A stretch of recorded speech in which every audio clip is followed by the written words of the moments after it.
Dr. Nicole Woodard, founder of the Symptom Whisperer, is a doctor of physical therapy and nervous system regulation expert who has supported more than 3,000 clients, including Olympians, high performing entrepreneurs with advanced training in NLP, life coaching, functional strength, orthopedic specialization. She blends science and somatics to transform stress into success. She's also a mom of three, loves powerlifting and getting outside. I cannot wait for you to hear what she has to share today. Dr. Nicole, welcome to the pod. Hello. Oh my gosh. Thank you so much for having me. I'm super excited to share. We have been in circles. We've talked about this before we hit record of we've been in the same circles of business owners and athletes and connectors. And so now we get to connect today. I would love for you to share a high level view. Who is Dr. Nicole? Where's she at? What's she doing? Oh man. Okay. Well, I'm running around chasing three kids, which is spends the majority of my life, honestly. And in business wise, I'm working. I actually just got home from an event.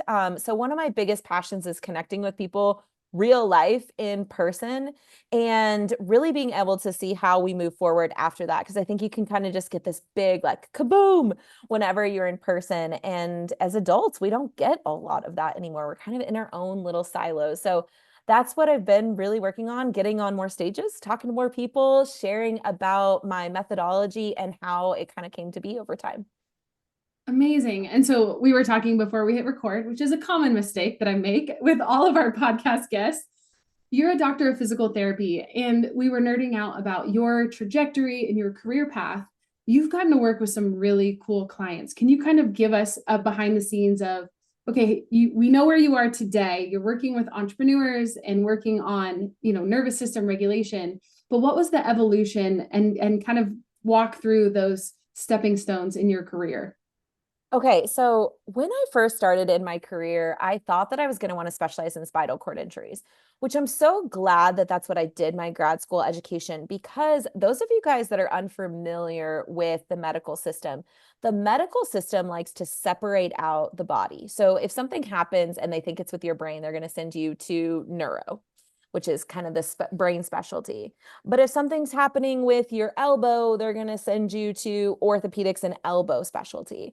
And they don't do a very good job of merging the in between, but we're actually one whole human being. So I went on this deep dive study in graduate school over neuroscience, essentially. That was the thing I nerded out about.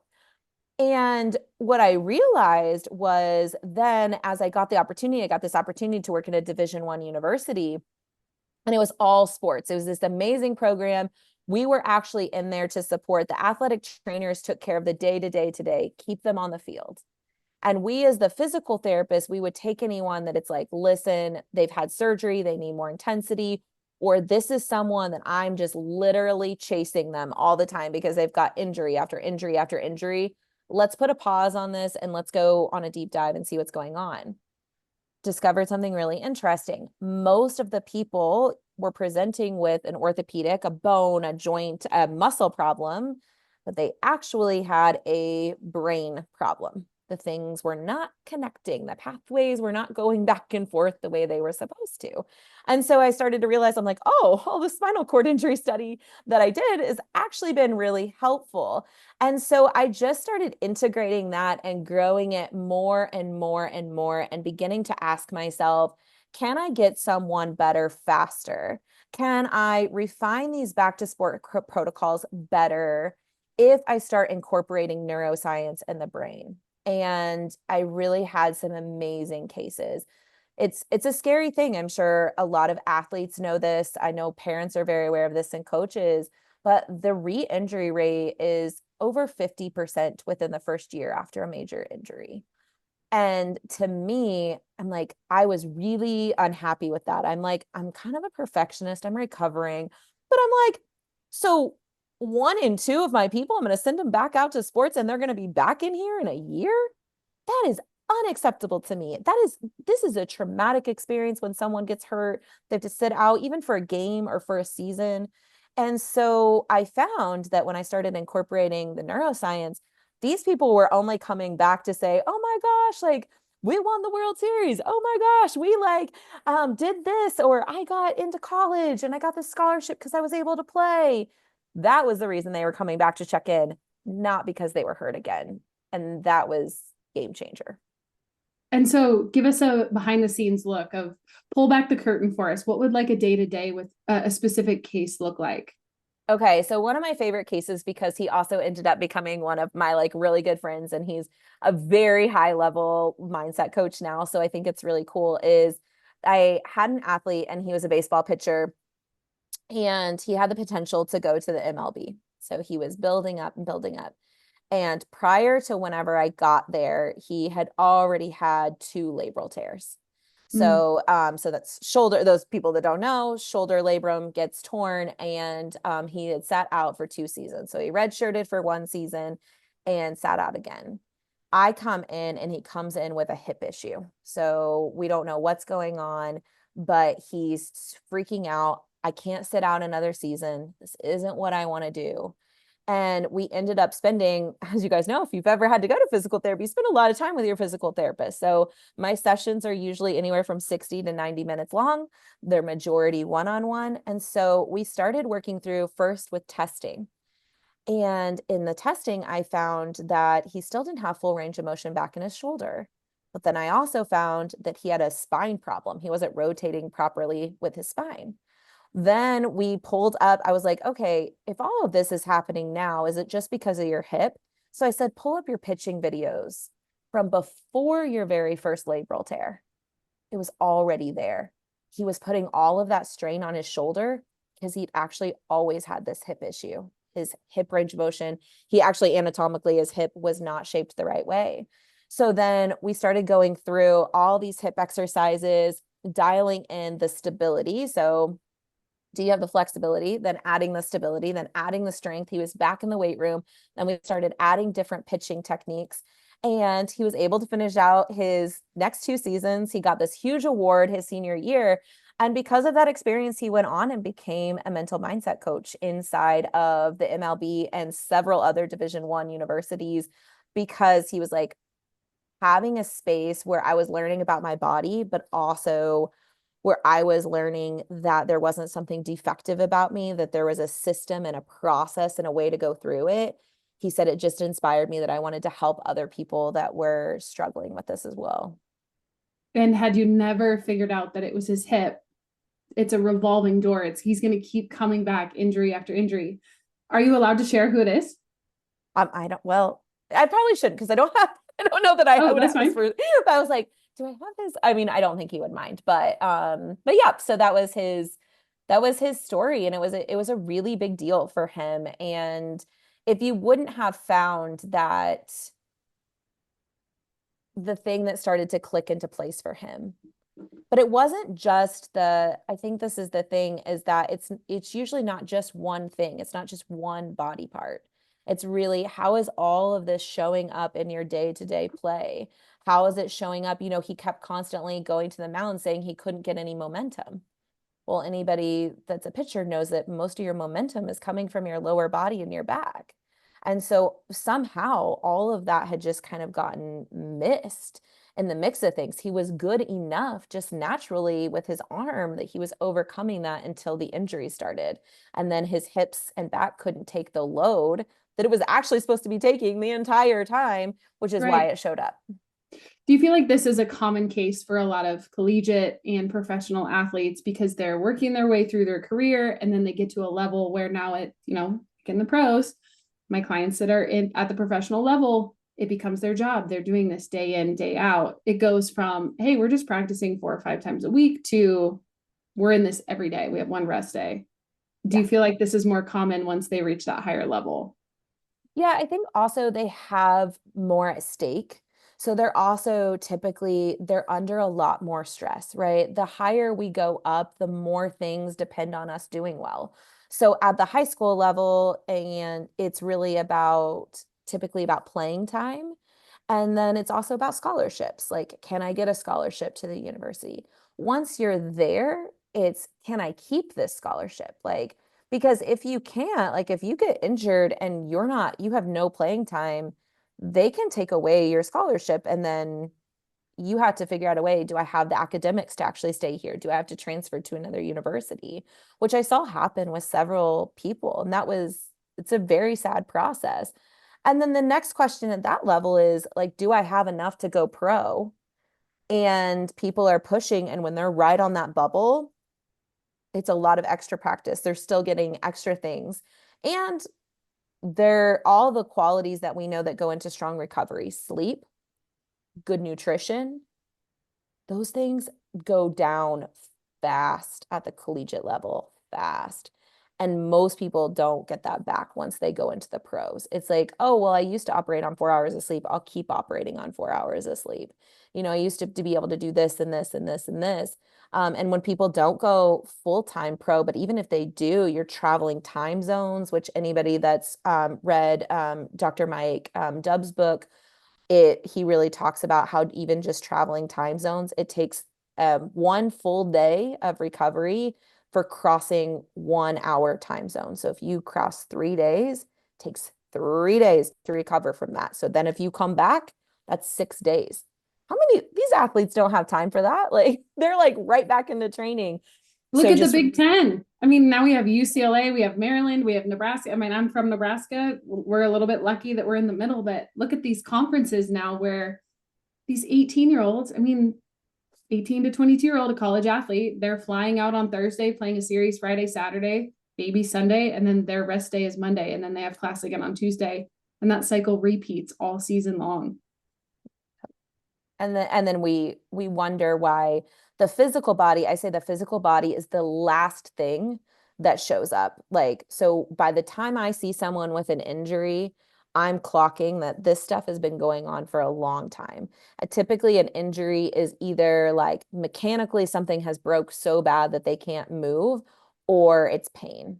And what we know about pain science is that it's individual for every single person. So we don't know where that pain came from, if it's directly correlated to this, if it came before, if there's actually something anatomically wrong when someone has pain, because you can have pain and not actually have an injury that needs to go in and have surgery or go in and actually have rehabilitation. There can just be pain there for a protective mechanism.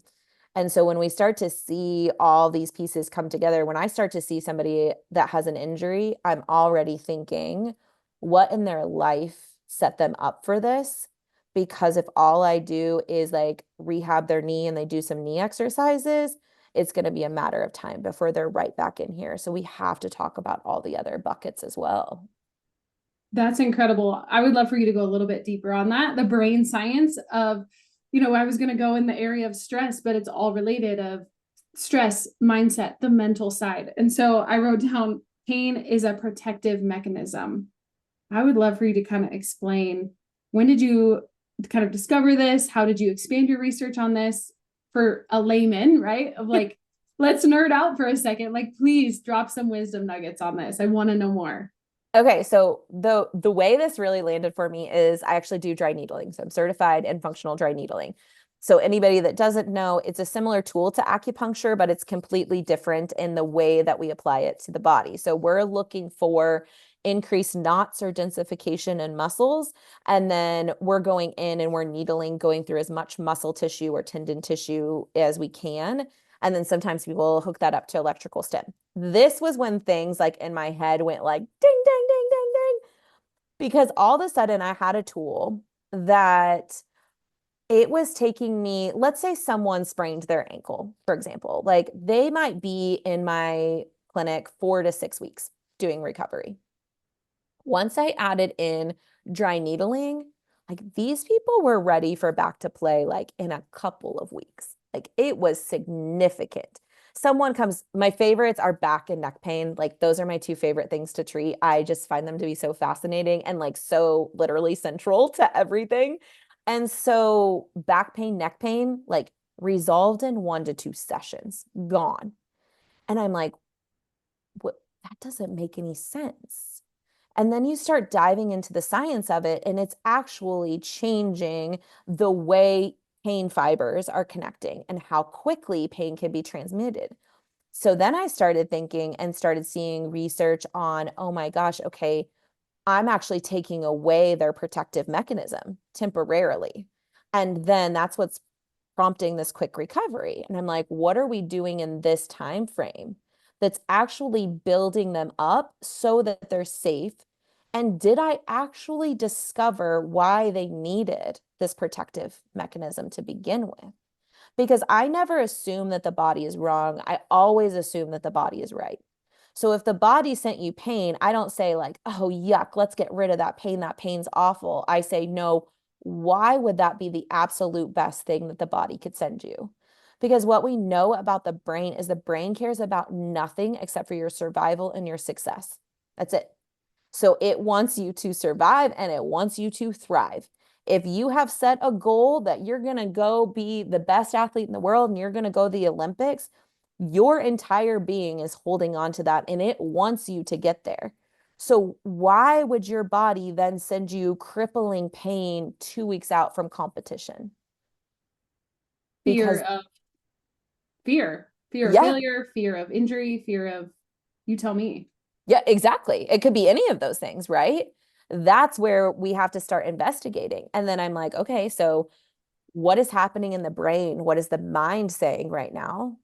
What's the body saying right now? Do we actually have any joints that are locked up? Do we have muscles that are locked up? Do we have compensation that's been going on for a long time? What needs to be listened to? Where does the space need to be held? Where does the program need to be created?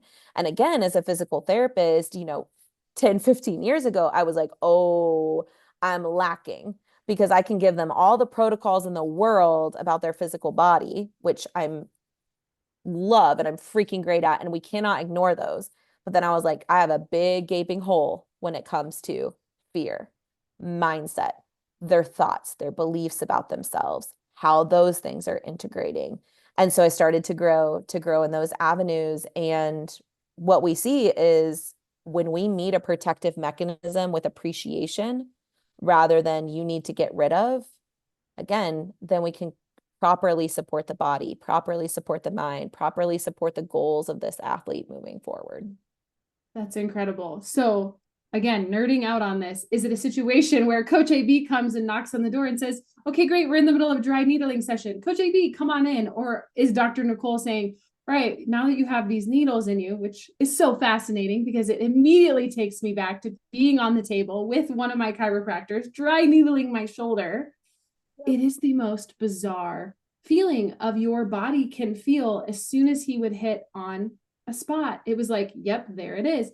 And so you're in the session, your client's on the table, you're dry needling them. Do we whip out a notebook and we start talking about their fears? I mean, how did that evolve as you evolved with your research? Like, what would that look like practically as a PT? Okay, so now I'm really going to nerd out. You're I calling it out. love this. Okay, so there's something called anchor points. So in neuroscience research, which is essentially that there can be certain parts of your body where things are stored. So let's say that you've had a chronic shoulder injury over and over and over again, and you're having pain in your shoulder again. We go and dry needle it. People tell on themselves. They don't mean to, but when you're talking, you tell on yourself. So someone's laying on the table. Again, I make every word that they say is correct. So they'll just say like, I don't know what's wrong with me. I'm so like, I just get so anxious about these games and I know that I'm going to do horrible. And at that point, most people want to say, dude, you're so great. You're the number one player on the team. You're not going to do horrible. I don't. I say, oh, that makes a lot of sense. What specifically do you think you're going to do horrible at? And they're like, oh, well, like I'm gonna like probably miss the ball, or I'm scared whenever line drives are coming. And I'm like, have you always been scared of line drives? Well, no, but I got hit in the face. I'm like, oh, I bet that was really scary. When did that happen? Like 2 years ago. And I'm like, oh, that's interesting because your shoulder injury started 2 years ago as well. Does that feel like it might be connected? And they're like, oh, yeah. And then they start all of a sudden, but who knows where the connection is going to be, but it's exactly, you just validate. I don't ever try to disvalidate what someone's saying. Instead, I try to find out, where did this come from? Why is it here now? If someone comes into me and they're like, I just know I need to get into the weight room more. And I'm looking at him, I'm like, dude, you're a hot mess. You can hardly walk. You definitely don't need to be in the weight room more. That's the PT side of my brain. But instead, I say, actually, you're right. I think the weight room would be really good for you. What would you do in the weight room? And a lot of times they'll be like, well, I feel like my leg needs to get stronger. I'm like, okay, well, we can't lift weights on your leg yet, but I think you're right. And then this is whenever I'm like, you know what? We need blood flow restriction protocols. So I love BFR for this. That person already knows what's wrong with them. They know. Whether they want to say it or not directly, they know. We spend a lot of time as coaches, as parents, as therapists, as trainers, trying to convince them to do our plan because we know what's wrong with them. When really what we need to do is validate that they know what's wrong and show them how our plan is actually going to address what they know is wrong with them, because then they're bought in. Then they're making all the changes. Then everything keeps going. So the anchor points in the body, just to bring this like around full circle, the anchor points in the body, when we start to dry needle, we start to do body work, anything like that, people will then start to talk. And as they start to talk, I am taking notes. So I'm sitting over there and I'm like, oh, yeah, that fear. Oh, your face getting hit. And I'm like just taking all the notes. And then I'll bring that to their coach. So if their coach isn't in there, I'll just say, hey, these things came up in session today. See if any of this stuff lines up with stuff that you're seeing in practice too. Or with the weight room. Hey, they really talked about how they wanted to be in the weight room. I think they're really looking like they want to get back with the team. They need to see incremental progress. What can we do to get them back in here together so that they're safe, but that this is happening? Communication is key with all members of the team. With the athlete is the leader. I think that's what a lot of people forget. And myself too. Like early in my career, I wanted to be the leader. I was like, listen, I went to school for 7 years. I have 50 certifications. I know what's going on. No. Right. Right. Which is a huge shift because I can count how many times, even it's only Wednesday as we're recording this, and I can already count so many clients when you're having that session with them and the light bulb goes off when you say, look, I didn't do anything. You're doing this mental work. You're working through these beliefs. You discovered this.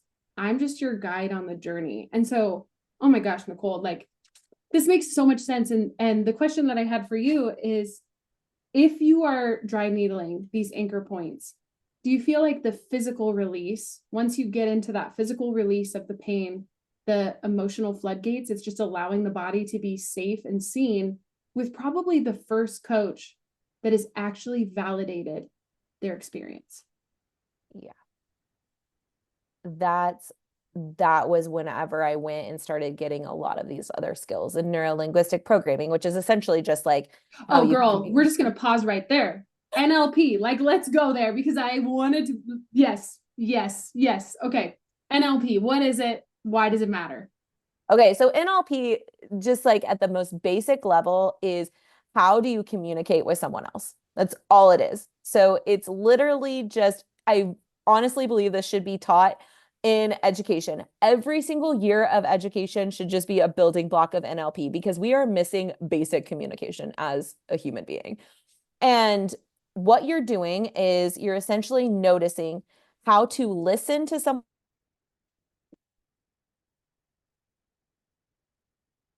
how to actually understand what you're trying to say, and they can move forward in their life. That's what NLP is. It's like understanding what they're trying to say to you, understanding how to get them to hear what you're trying to say, move forward in life to higher perspective. So when you're talking, and also underneath NLP is a lot of hypnosis and those pieces. So anybody that's ever done hypnosis, I love doing hypnosis. I do it on almost all of my athletes because it allows you to get out of your own way. Like, how can we just, people are like, I don't want to keep thinking that way, but I can't stop it. I'm like, well, we can hypnotize you to stop thinking that way if you actually want to stop thinking that way. And with NLP, we can figure out why you're thinking that way, what is actually spawning those pieces. So that's essentially the crux of NLP. I think every coach should have to go through it. It's just foundational. Well, I think people hear these things, or we hear this hypnosis. And then we immediately go into what we think we know it is. And at the core of it, NLP, hypnosis, somatic breath work, all of these things that we're working through, we're all trying to get to the subconscious. And as high performing athletes, we're expected to pull yourself up by the bootstraps. We're expected to just figure it out on your own. Well, guess where that lives? In your conscious brain. We try to rationalize our emotions. I can tough it out. I don't need to go into my emotions. I don't need to go into my subconscious. And then we wonder why we have these repeated habits. And why I'm nerding out on all this is we're in the same worlds. And a lot of our coaches, we've invested thousands of dollars to become better coaches. And in our world, we practice what we preach. So I have hired coaches to work me through some really big beliefs where I hold this belief, I have these really big goals, but something about my subconscious is saying that that's not safe. And so my actions aren't aligning with what my conscious brain is actively trying to work towards. Yes. Yes. Okay. So all of this is like when I'm building out these things, the first thing that I think, because again, we're validating every part of the experience. The first part is inside of like regulate. Do you actually have the physical capacity to even deal with some of the stuff that's coming up? So I do testing for CO2 tolerance. I look at HRV. I look at people's sleep stats. I look at their movement patterns, all of those pieces. Then the next step is all of this like NLP. It's like, what do you need to release or integrate within yourself to actually get to the goals? Because if you knew what to do with that, it would be done. Like if you could consciously figure it out, this is why so many people are buying into I just need the coach with the 6-step better lifting technique and then everything will be fine. Or I just need a new pitching program and then everything will be fine. Yeah, and just more reps. Yeah. That's the parents come to me. We have the best instructors. She has the best bat. She has everything she needs. And we're still not there. Right. Yep. That is why this conversation matters. So you were like, I was going to go into stress. But the thing that most people don't understand is the word stress, the words of like states of anxiety, the words of like neuroscience, mindset. It's all the same thing. It is, does your human body have the capacity to hold the level of stress, whether that's physical, mental, environmental, whatever it is, for you to get to the goal that you want to get to? If the answer to that is no, because you're hitting roadblocks, whether that's injuries, whether that's panic attacks, whether that's just thought loops and getting like, I know some sports call them like the yips or whatever, where you're like not performing well. Right. Whatever it is, it doesn't matter. All it is the same signal that there's too much stress, which stress is a great thing when you have the capacity to hold it, but you're holding too much stress to get to your goal that your body can't hold. So it's like, okay, how do we keep moving forward and grow our capacity inside this body, inside this mind to actually hold what you need to hold for these big freaking dreams and goals that you have? Which leads to my next question is how, right? So a lot of our parents that are listening, some of the parents that are in our world, that are in our programs, listen to the podcast.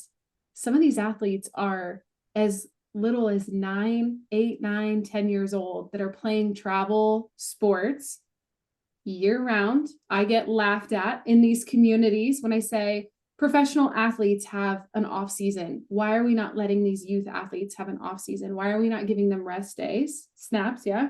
And so what's your advice for a parent that might be, feeling the pressure to play year round?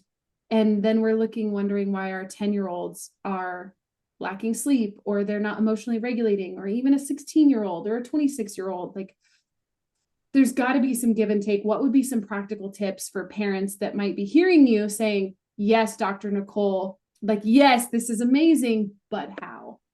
Yeah. So first one is CO2 tolerance. It's super easy. Anybody can do it. It's literally takes no more than 5 minutes to do the test.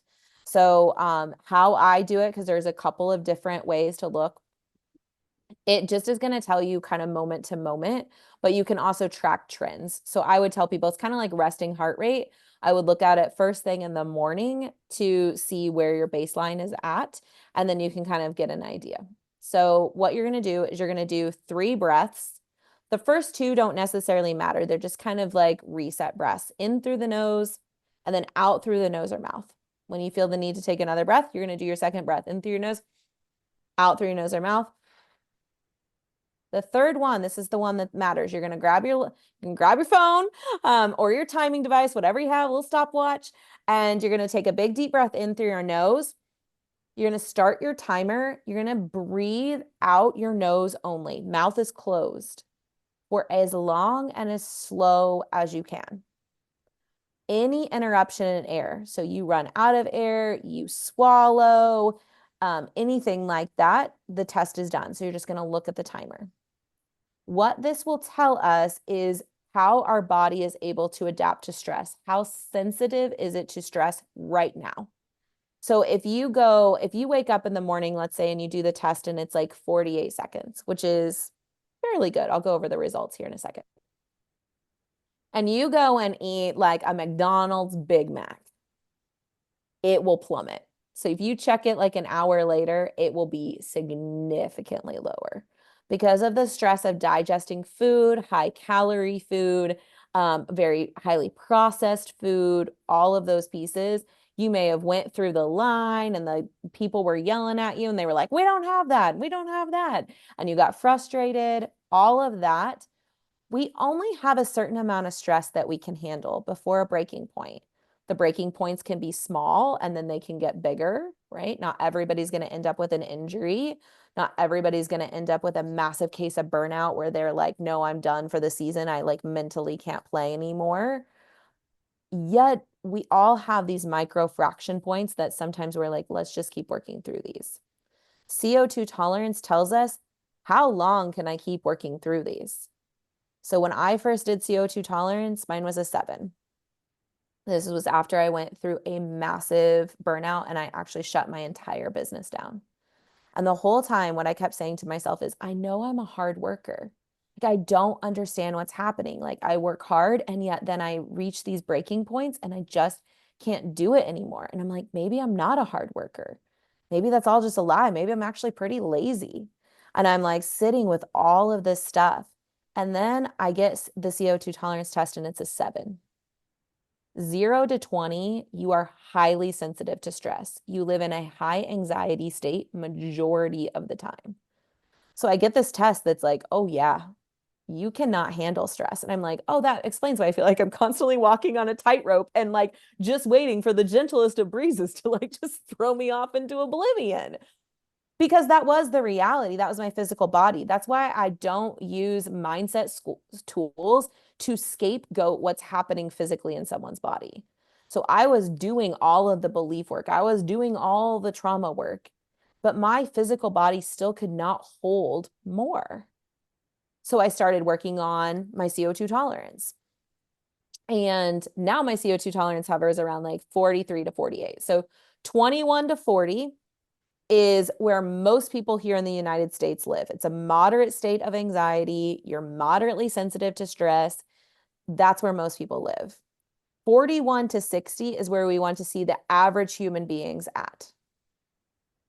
61 to 80 is for every single person on this podcast, the coaches, the parents, the athletes. Like, if you want to live big, exceptional lives, if you want to travel, like, I'll be honest, if you want to travel and not have an off season, that's fine.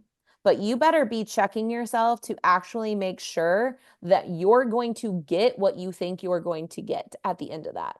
Because most people think that they're going to open up a big prize and that their kid's going to get a Division I scholarship, or their kid's going to go pro, or their kid's going to get accepted into this really big elite league that maybe has payouts or sponsorships or whatever. I want to make sure that you actually get to that. Because if you go through all of that, the thousands, tens of thousands of dollars, the stress, the sleeping in hotel rooms, your kid breaking down, like the athletes breaking down, the game didn't go the way they want, and you go through all of that and you don't actually get the big fancy prize at the end, you're just like, no, what I got was a case of exhaustion and anxiety, and my kids stopped playing 2 years later because they hated it so much. Well, then that wasn't worth it. And there are actually researched ways to check that you're headed in that direction. And CO2 tolerance is one of them. And joint mobility is another one. Your actual overall flexibility is another one. Finding where you're at. Then I look at strength numbers, right? I'm looking at those pieces. So you guys have all the tools. Most people that are listening to this podcast, you guys probably have majority of the tools. Most people don't have the CO2 tolerance one. That's the one that I showed you. Start looking at trends. Are you actually getting better? Or is foundational stuff falling off? Is your flexibility getting worse? Are your strength numbers getting worse? If so, then your body is compensating mentally and physically for performance, for performance gains. You're living unlimited time, borrowed time in that game. This is a full circle moment for me. Where were you 2 years ago? So this is part of my story, and I've shared this on the podcast. Is a year ago, we have our biggest event of the year, which is the retreat. We housed 40 athletes in the dorms for a whole week. We're feeding them, we're supervising them, we're flying my staff in, we're teaching them mental skills.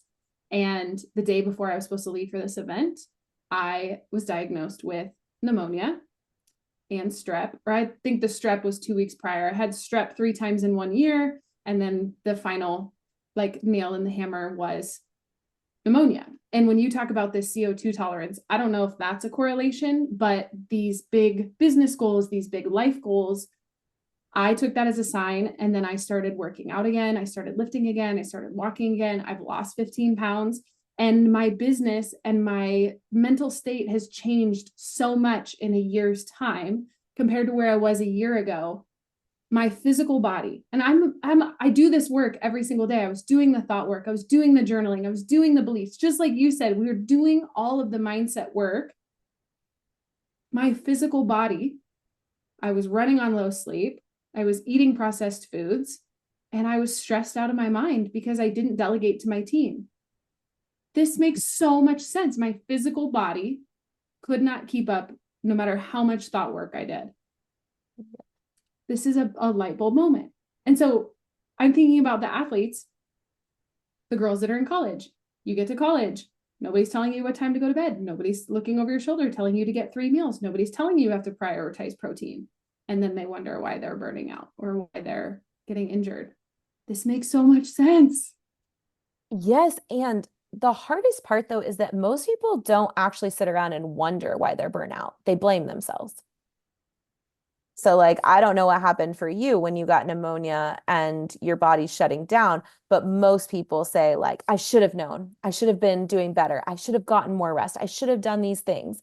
And they start beating themselves up for data that they didn't even have. Because we would be remiss to just say like, this is society. Society says like, you better do more, like get doing. And so people that are big dreamers, people that have big goals, they try to do and do and do and do. And then we've got kind of the mindset side, and we've got like, or even a more spiritual side. And they're like, just be. And it's like, Right. yeah, but my goals require some doing too. And so there's this friction. And the beauty of these tests that actually look at the physical body and how it's responding to the stress is just to say, right now, today, you can't take on more doing. But I know that you want to. And I know that actually your dream's probably going to require a little bit more of that. And let's build up so that you can hold that extra doing that you need to do, rather than trying to do and just waiting for the breaking point and then blaming yourself. Or the people that start new habits. You know, they're like, okay, I'm going to start going to the gym every single day. And then they're like, oh, I sucked again. I didn't do it. And they go through these loops of self-blame. And they're like, I never show up. This is why I don't have any of the goals that I want. This was me. So I'll just call out my own self. But Yeah. then I got my CO2 tolerance of a 7. Like I did not have the physical capability to start a new habit. Like that just wasn't even on the radar. I mean, I started like walking for 10 minutes with mouth tape on. Like, can I do that? And then as that grew and grew and grew, now like I can pretty much start any habit, but I always check my CO2 leading into starting a new habit because I'm like, if it's not freaking high, that thing ain't sticking. Like, That makes sense. I mean, you're thinking about, I want to change my sleep habits. I want to read at night. I want to open my Bible. I want to journal. I want to go on dates with my husband. I want to prioritize time with my kids, and I want to work out 5 days a week. None of that happened until I prioritized one thing. And so, like you said, I'm going to walk for 10 minutes. Now I lift probably 4 times a week, and I'm at the gym, 5 to 6 days a week. But I didn't start there. I definitely didn't start there. Yes, exactly. Yeah. Oh my gosh. Okay. Where do you want to take this conversation? I do want to be mindful of time. If we had 5 minutes and you had to say, okay, if you forget everything else in this podcast, one of the questions we ask our guests is, what's the best piece of advice you've ever received? And I'll kind of open the door for you. You could also say, instead of the best advice you received, what advice are you giving to the world? So you can pick, receive or give. And I do too. Heck yeah. Okay, I'm going to do one that I know is going to land for your audience, and I'm going to do one that I think will push your audience. So the one that I know that I think will land is fail fast and fail often. The truth is that every single piece of research, every single person that's ever made it big, they failed faster and failed more often than other people. So just get used to that. You need your 10,000 hours, but it's not just like clocking 10,000 hours by being there. You need to be clocking 10,000 hours doing great things.